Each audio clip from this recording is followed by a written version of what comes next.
I'm Roger Wood. Some of the most expensive real estate on the East Coast is in New England, specifically in Portsmouth, New Hampshire. Today we're going to hear from a veteran realtor, John Rice. John has been in real estate for decades. He'll discuss the real estate situation, how you can get in, and how you can get out. From the buyer's end, are there any ways to break into this market? Well, from the buyer's end, I think you first of all you need to hire a competent buyer broker that can really help you navigate the process of buying, and that person should understand value and let you know what the value of the thing that you're trying the property that you're trying to buy. How is that a realistic figure that the seller is offering? Number one. Number two, you need to clear the decks, your financial decks. You need to have very little debt and basically where where a competitive listing comes on the market, such as downtown Portsmouth or whatever, you need to have cash. So you need to have cash, and you probably need to have it quickly to buy. So many of these $1 million properties are selling for cash.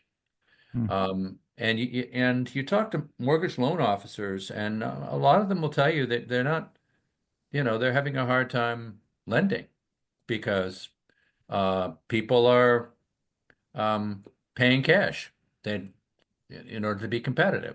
Mm. So the amount of loan business is not, uh, you know, sales are depressed anyway, or not depressed, but they're more modest than they were back in the day. And so there's only so much units of business floating around. But at the high end, cash is king. Cash has always been king, but it's more so, that's true more so than ever.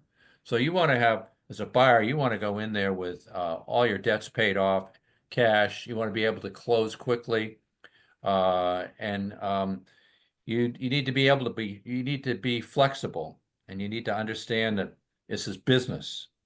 This is not, love letters are not read, they're generally thrown in the trash. The seller is more interested in the bottom line, and Sure. particularly more than ever now, when the seller is cashing out and knowing that if they're buying something else, that wonderful little mortgage that they've either paid off or been maintaining uh, with a nice interest rate is now suddenly going to be a lot more expensive. Mm. So. uh, That's kind of disheartening for some, I'd say, I'm John. sorry. I'm sorry, but home ownership is still, it makes so much sense many for many market segments. For when you consider the cost of renting, it doesn't take long to figure out that if you're paying $3,000 or $4,000 a month in rent, that if you owned a house, uh, you might you might be very quickly doing better owning a house, and even with all the stuff that you have, the uh, the monthly maintenance and real Mm. estate taxes and everything else. I'm sure you've done the math on this, and it's doesn't take. I mean, sometimes I think, well, I live in a 2,800 square foot house. It's all redone. Why wouldn't I want to just cash out and rent? And when I look at something that I might want to rent within like 4 months, I'm starting to not look good uh, compared to living here. Mm. So Then, from the seller's point of view, are sellers, I guess you have to crawl into their minds in a way, but yeah, or is there a trend of sellers attempting to downsize? I think there are. I mean, that's what NAR, that's what Lawrence Yun and NAR and the national pundits are, they're seeing the baby boomers aging and the graying of there's a large graying bar, buying or selling segment looking to downsize. But as I said, I mean, it has to make sense economically, and it's hard to and it's a difficult thing to figure out. The math doesn't always add up. Also, from the seller's point of view, John, Hmm. should they also get some high-powered help in marketing their homes? Well, I'm biased, because that's what I do. But I think when there's a correct way of marketing a home and a not so correct way. I mean, um, starting out with uh, 90, 100% really of property today is sold online, is introduced to the buying public online. So it's your presentation online that's so important. And if your pictures are horrible and your copy is pedestrian, um, you're putting yourself in the back of the competition Hmm. when you should be, it's like marketing anything. You want to put your best foot forward. So those are two things. And then there's getting the property ready to be marketed, um, which means staging a property before you take the pictures. And Mm. that's very important to do. I mean, when you go online and see a property, pictures of property with stuff all over the living room or the cat tree in the background, these things are not Like really, here.